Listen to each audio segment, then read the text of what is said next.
Hello students, welcome back. मैं Mukesh sir आप सभी का वेलकम करता हूं मेरे इस यूट्यूब चैनल अभ्यास साहित्य में। स्टूडेंट्स, लास्ट वीडियो में हमने देखा था कि 1861 से लेकर के 1 नवंबर 2000 तक किस प्रकार इसका सफर रहा। तो कुछ बातों को लेते हुए आज हम संभाग संगठन के बारे में चर्चा करेंगे। यदि आपने अभी तक हमारे चैनल को सब्सक्राइब नहीं किया है तो कर लें और अपने दोस्तों को भी ये वीडियो को शेयर करें। मेरे प्यारे दोस्तों, हम जब परीक्षा की तैयारी करते हैं तो एक स्ट्रेटेजी होती है, एक योजनाबद्ध तरीका होता है और मैं भी स्टडी करके ही आपको मटेरियल पहुंचाता हूं। और कहीं त्रुटि हो जाए तो आप मुझे कमेंट करके जरूर बताएं कि कहीं पर आपसे चूक हो गई है। जरूर मैं आने वाले वीडियो में उस पर सुधार करूंगा। स्टूडेंट्स, आपने देखा कि जब मध्य प्रदेश का गठन हुआ, ठीक है, 1956 में, तो सबसे पहले बड़ी बात यह थी 1905 और 1948 के बीच में हमारा जो ये वर्तमान छत्तीसगढ़ है वो मध्य प्रांत और बरार का हिस्सा था। तब तक उसी प्रकार का नक्शा बना रहा, लेकिन 1948 में बस्तर शामिल हो गया और 1956 तक कुछ उस तरह से नक्शा रहता है। लेकिन 1956 में जब हम मध्य प्रदेश राज्य का हिस्सा होते हैं, मध्य प्रदेश राज्य का हिस्सा होते हैं, ठीक है, 1 नवंबर 1956 को मध्य प्रदेश का क्या होता है, गठन होता है। और उसमें छत्तीसगढ़ का जो वर्तमान क्षेत्र है, भूभाग है, उसको 1956 में क्या कर दिया गया, मध्य प्रदेश से मिला दिया गया, मध्य प्रांत से अलग करके। अब बताइए, इसमें कुछ बातें होती हैं जिसको हमको जानना चाहिए कि राजनीतिक, जब 1950 में, क्योंकि 1950 में संविधान लागू हो चुका है, संविधान लागू हो चुका है, उससे पहले 1947 में हमारा देश क्या हो चुका है, आजाद हो चुका है। तो अब मध्य प्रदेश राज्य का जब हिस्सा बन गया तो मध्य प्रदेश राज्य में थे पहले अपन 1 नवंबर 2000 से पहले तक।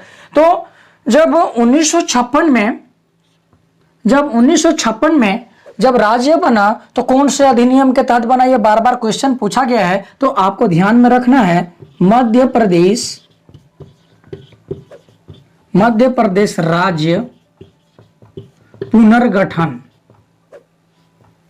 ठीक है, मध्य प्रदेश राज्य पुनर्गठन, ठीक है, अधिनियम के तहत ये छत्तीसगढ़ बना है। और इसको जो है ये पूछा जाता है कि छत्तीसगढ़ जो वर्तमान में 1 नवंबर 2000 को जो बना तो मध्य प्रदेश राज्य पुनर्गठन अधिनियम के तहत बना। और ये मध्य प्रदेश भी उस समय जो मध्य प्रांत है उसको मध्य प्रदेश राज्य पुनर्गठन अधिनियम करके मध्य प्रांत से क्या कर दिया गया था, अलग कर दिया गया था। और इसी नियम के तहत जब मध्य प्रदेश राज्य बना ही नहीं था तो ये पुनर्गठन जब होगा तो ये किसका होगा, तो छत्तीसगढ़ राज्य जब बनेगा तो इसी अधिनियम के तहत होगा। तो 1956 में जब ये राज्य बन जाती है तो हमारा भूभाग ऐसा तो मध्य प्रांत से अलग करके एक नया राज्य बना दिया गया था, मध्य प्रदेश राज्य। और मध्य प्रदेश राज्य में एक अधिनियम लाया गया 1 नवंबर 2000 में, मध्य प्रदेश राज्य पुनर्गठन अधिनियम। इस अधिनियम के तहत हमारा छत्तीसगढ़ राज्य बना। जब और ये संविधान के अनुच्छेद जी हाँ, संविधान के अनुच्छेद 3 के तहत ये पुनर्गठन हुआ है। और लोकसभा में ये क्या हुआ था, ये पारित हुआ था कि मध्य प्रदेश राज्य पुनर्गठन अधिनियम और संविधान का संशोधन अनुच्छेद है, उसमें ये 3 के तहत इसको किया गया था। और 1 नवंबर सन 2000 को क्या कर दिया गया, 1 नवंबर सन 2000 को अलग कर दिया गया। इसके लिए हमने बहुत सारी लड़ाइयाँ लड़ी, कितने भारतीय संघ बने, महासभा बने, हमारे क्षेत्र से जितने भी नेता लोग थे इसके लिए सांसद में आवाज उठाते रहे। तो इसके बारे में जब हम वीडियो बनाएंगे छत्तीसगढ़ के इतिहास के बारे में तब आपको डिटेल रूप से आपको जानकारी मिलेगी। और संविधान का 84वां संशोधन के तहत इसको क्या कर दिया गया, बनाया गया। और साथ में ये 9वीं पंचवर्षीय योजना उस समय चल रही थी। कब, जब 1 नवंबर 2000 तो 9वीं पंचवर्षीय योजना चल रही थी, 9वीं पंचवर्षीय योजना चल रही थी। और ये हमारे भारत संघ का 26वां राज्य बना। आपको याद रखना है कि कौन से संविधान संशोधन के आधार पर छत्तीसगढ़ राज्य का निर्माण हुआ, तो 84वां संशोधन 9वीं पंचवर्षीय योजना 1 नवंबर 2000 में चल रही थी और भारत संघ का कौन सा राज्य बना, 26वां राज्य बना। अब 1948 से 1956 के बीच में भी उसी प्रकार रहा। तो जब अब हम क्या करेंगे, छत्तीसगढ़ राज्य का जब गठन हुआ तो मध्य प्रदेश ये जो था इस प्रकार से इसका नक्शा था, लगभग इस प्रकार से आप बना लेंगे। और जब ये इस प्रकार से करके ये छत्तीसगढ़ का वर्तमान स्वरूप मध्य प्रदेश से 1 नवंबर सन 2000 को ये अलग हुआ, तो क्या क्या चेंजेस हमको देखने को मिलेंगे, इस पर थोड़ा सा अपन जानकारी क्या करते हैं, ले लेते हैं। तो छत्तीसगढ़ और मध्य प्रदेश की तुलना थोड़ा कर लेते हैं। छत्तीसगढ़ के क्षेत्रफल और जनसंख्या के आधार पर उस समय और वर्तमान में जैसे मध्य प्रदेश से तुलना करके किस प्रकार से अलग हुआ, तो ये ध्यान में रखना है आपको। जैसे ये क्या है, एक चार्ट बना दे रहा हूं मैं, इसको देख लीजिएगा। अब इसमें छत्तीसगढ़ का क्षेत्रफल उस समय जब राज्य बना था तो कितना हो गया, 1,35,191 स्क्वायर किलोमीटर। जब ये बना था, जब ये गठन हुआ था 1 नवंबर 2000 को, बाद में इसको यहाँ पर वर्तमान में आपको 92 लिखना है, ये कुछ संशोधन हुआ है बाद में। और जनसंख्या लगभग 2 करोड़ के आसपास, 2 करोड़ 20 लाख के आसपास रही होगी, थी, कंफर्म जानकारी नहीं हो पा रही है मुझे। तो ये इसका क्षेत्रफल कितना था, 1,35,191 स्क्वायर किलोमीटर और इसका एरिया रहा। और उस समय जो मध्य प्रदेश की कुल जनसंख्या 100% थी, मतलब ये भी तो मध्य प्रदेश था पूरा। तो जब ये राज्य अलग हुआ तो इस राज्य में कितने प्रतिशत जनसंख्या यहां से वापस आ गई, इधर छत्तीसगढ़ में शामिल हो गए। तो इसमें से 35.17% जनसंख्या जो है छत्तीसगढ़ में टोटल जनसंख्या का आ गया। मतलब ये पूरा मध्य प्रदेश था। मध्य प्रदेश से जब छत्तीसगढ़ राज्य अलग बना तो यहाँ जो रहने वाली जनसंख्या होगी वो मध्य प्रदेश के कुल जनसंख्या का 35% भाग क्या हो जाएगा, ये एमपी का कितना भाग, 35.17% भाग। और यहाँ मान के चलो, यहाँ पर इंडिया लिख देता हूँ, इंडिया का कितना प्रतिशत जनसंख्या को ले लेंगे, तब टोटल उस समय का तत्कालीन 2.11% जनसंख्या। ये पूरे भारत से अगर तुलना करें, मध्य प्रदेश से तुलना करेंगे तो 35.17% और पूरे इंडिया से तुलना करेंगे तो 2.11%। अब बताइए, मध्य प्रदेश उस समय 100% क्षेत्रफल था, तो जब इसको अलग कर दिया गया तो मध्य प्रदेश का कितना प्रतिशत भाग, जी हां, मध्य प्रदेश का कितना प्रतिशत भाग यहां से अलग हो गया, तो आपको ध्यान में रखना है 30.47% भाग ये क्षेत्रफल के आधार पर पूरे मध्य प्रदेश में से 100% है पूरा मध्य प्रदेश, यहां तक पूरा छत्तीसगढ़ में शामिल है। तो जब अलग हुआ तो कितना प्रतिशत जमीन इधर आ गया, 30.47%। और हम पूरे इंडिया में देखेंगे, पूरे इंडिया के आधार पर देखेंगे तो ये छत्तीसगढ़ का जो हिस्सा है वो 4.11% भाग को लेकर के बनाया गया था।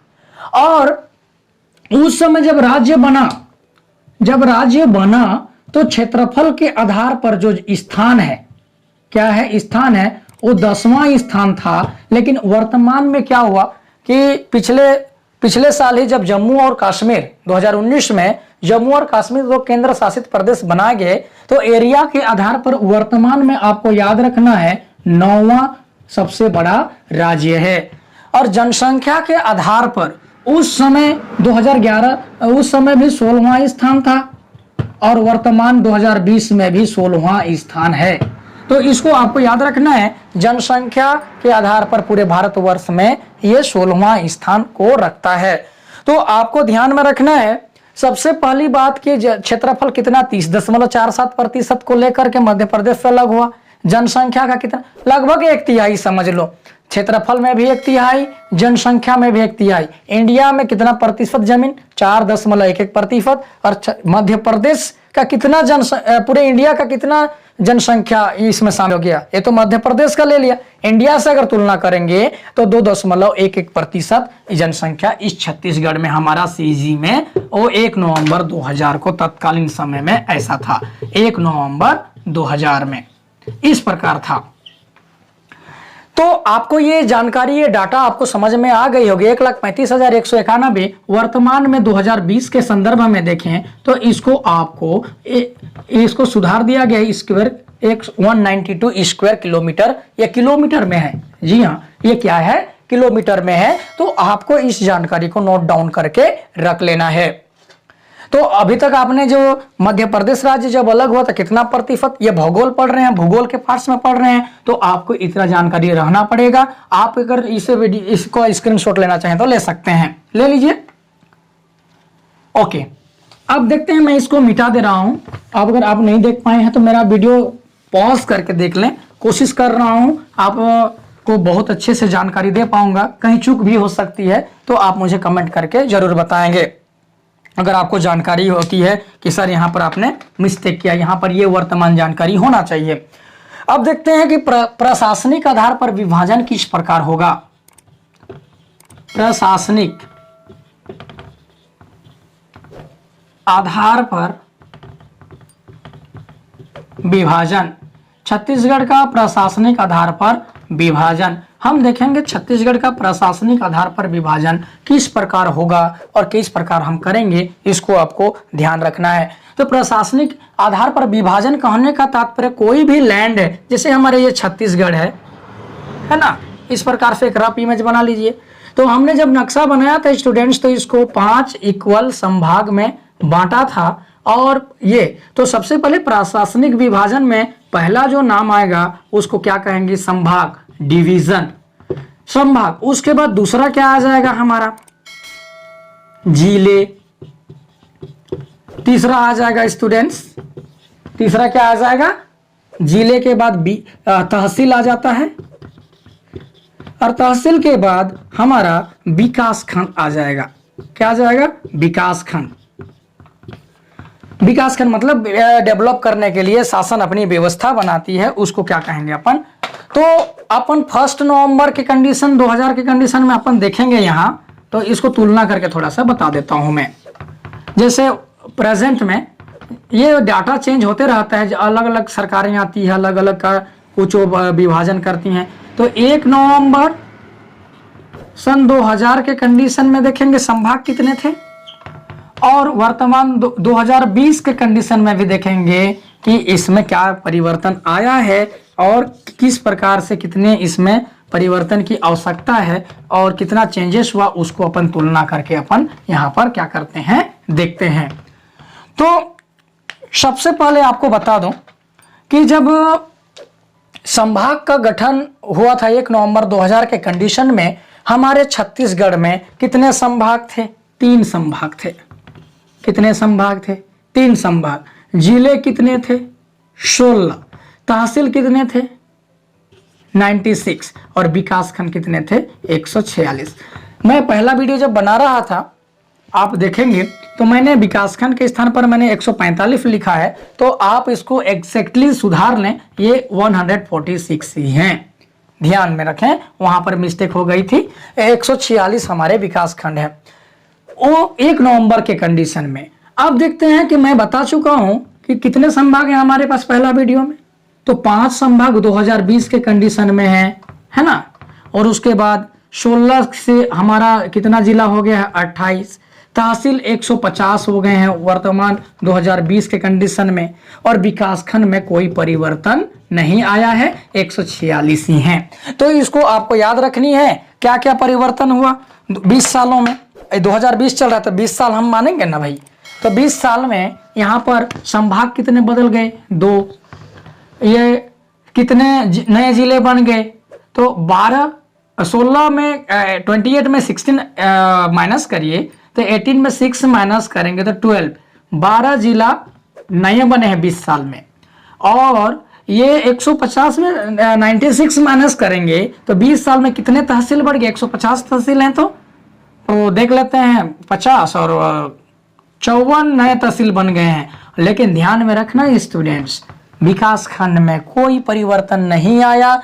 20 सालों में 146 के 146 ही हैं। तो इसको आपको ध्यान में रखना है। 1 नवंबर 2000 के कंडीशन में संभाग 3 थे, जिले 16 थे, तहसील 96 थे, विकास खंड अर्थात ब्लॉक 146 थे। 2020 के कंडीशन में ये महीना है, मैं पढ़ा रहा हूँ अक्टूबर 2020 में, तो ये इस कंडीशन में ये डाटा है। तो ये डाटा जो है लगातार बदलते रहता है। आप इसको करंट अफेयर के थ्रू अपडेट होते रहेंगे।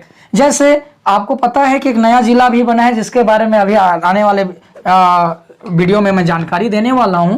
तो ये प्रशासनिक आधार पर क्या था? विभाजन था। अब मैं संभाग किस प्रकार निर्माण हुआ उसके बारे में अपन जानकारी अभी प्राप्त करते हैं। बहुत अच्छा लग रहा होगा। अभी तक आपने हमारे चैनल को सब्सक्राइब नहीं किया तो कर लें और शेयर करें।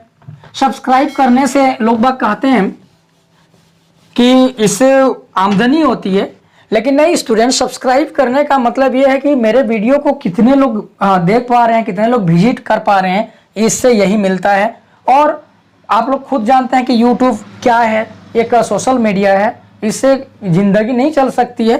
तो आप लोग सब्सक्राइब करके कमेंट जरूर करें और मैं आपको सहयोग कर रहा हूं। तो 5 संभाग किस प्रकार बना, इसके बारे में अभी हम लोग जानकारी लेते हैं। 5 संभाग किस प्रकार बना, ध्यान में रखना है। तो आपको एक कच्चा क्या कर लेना है, इमेज बना लेना है। ठीक है, ये लगभग छत्तीसगढ़ का नक्शा इस प्रकार है। तो वर्तमान में हमारे पास 5 संभाग हैं। कितने संभाग हैं? 5 संभाग हैं। और ध्यान में रखिएगा, जो सबसे पहले 1861 में जब मध्य प्रांत का गठन हुआ था, कौन से प्रांत का गठन हुआ था? मध्य प्रांत का गठन हुआ था।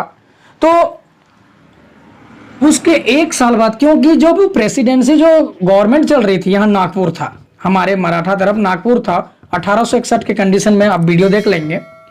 तो उसके जस्ट 1 साल बाद 1862 में, जी हाँ इसको याद रखना है, 1862 में रायपुर संभाग, रायपुर क्या बना? संभाग बना।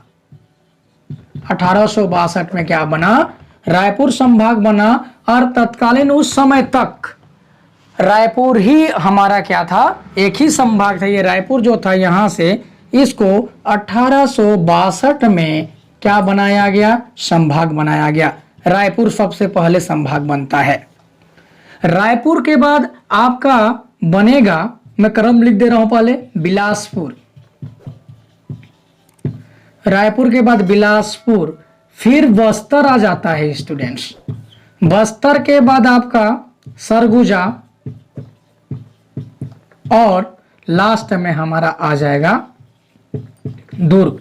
ये कब कब बना, इस पर अपन डिस्कस करते हैं। तो 1862 में जस्ट जब मध्य प्रांत का गठन हुआ था, उसके 1 साल बाद रायपुर संभाग का गठन होता है। और लगभग 50 सालों तक इसमें नए संभाग इस क्षेत्र में नहीं बन पाए। अब आपको ध्यान में रखना है, तो आपको ध्यान में रखना है बिलासपुर जो है संभाग कब बना।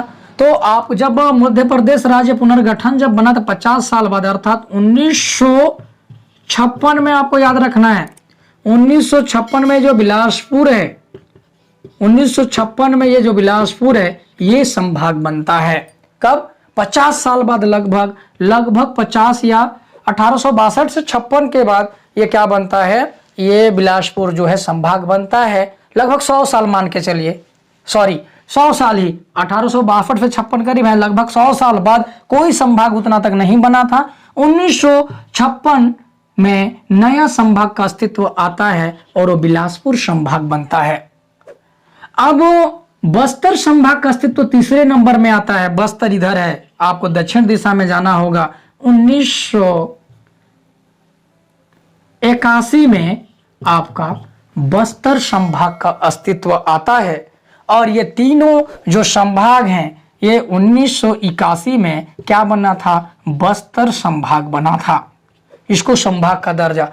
अब वो आप देखेंगे आजादी से पहले कितने संभाग थे, एक ही संभाग था, लेकिन जिला कितने थे, तो जिला का जब डिस्कस करेंगे जिला बनने का उस समय अपन इसको डिस्कस करेंगे, चर्चा करेंगे। अभी हम संभाग पर चर्चा कर रहे हैं तो अगले आने वाले वीडियो में हम उसको डिस्कस करेंगे। अब 1981 के बाद 1 अप्रैल 2008 को, जी हां 1 अप्रैल 2008 को ये सरगुजा संभाग का अस्तित्व आता है और ये 2008 में ये सरगुजा संभाग क्या होता है, बनता है स्टूडेंट्स। 2008 में सरगुजा संभाग बनता है और लास्ट में अभी 2013 में जी हाँ 2013 में क्या होता है, सितंबर 2013 में ये यहाँ पर दुर्ग संभाग का अस्तित्व आता है और ये सबसे नवीनतम संभाग है। कौन, रायपुर संभाग से अलग होकर के ये दुर्ग संभाग बना सितंबर 2013 में। सितंबर 2013 में ये संभाग का अस्तित्व आता है। तो अभी तक 2013 में 5 संभाग बनने के पश्चात अब तक कोई संभाग नहीं बना है। आप लोग इसको ध्यान में रखेंगे, 1 2 3 4 ये 5 संभाग, तो ये कंटिन्यू इस प्रकार से बना है। और जो क्षेत्रफल की दृष्टि से देखेंगे तो सबसे बड़ा जो संभाग है, क्षेत्रफल की दृष्टि से सबसे बड़ा जो संभाग है वो बस्तर है और सबसे छोटा जो संभाग होगा क्षेत्रफल की दृष्टि से वो दुर्ग है। अब आपको ध्यान में रखना है, ये जो क्षेत्रफल जब हम पढ़ेंगे संभाग के बारे में तो सरगुजा, बिलासपुर, रायपुर ये 3 संभाग बन जाते हैं। तो इनमें क्षेत्रफल की दृष्टि से सबसे बड़ा संभाग ये तीनों जिला में ये तीनों संभाग में कौन सा संभाग आता है, इसको अपन डिस्कस बाद में करेंगे। जब हम क्रम पढ़ने वाले होंगे तब इसके बारे में चर्चा करेंगे। तो उम्मीद है स्टूडेंट्स ये वीडियो आपको समझ में आ रही होगी, ये किस प्रकार गठन हुआ, किस प्रकार से हम इतिहास के पन्ने से हम उठा करके हम छत्तीसगढ़ को ला रहे हैं, संभाग बना रहे हैं। अब संभाग बन जाने के बाद जाहिर सी बात है प्रशासनिक विभाजन के अंतर्गत संभाग के बाद जिला, जिला के बाद विकासखंड, तहसील, तहसील के बाद विकासखंड। तो वो चार्ट आपने इसी वीडियो में देखा है। तो इस वीडियो में आज के लिए इतना ही, वीडियो लंबा हो रहा है। अगले वीडियो में हम जितने भी जिले हैं उसका गठन किस प्रकार होता है उसके ऐतिहासिक बिंदु पर चर्चा करते हुए 28 जिले को रिप्रेजेंट करेंगे। तब तक के लिए थैंक यू, धन्यवाद।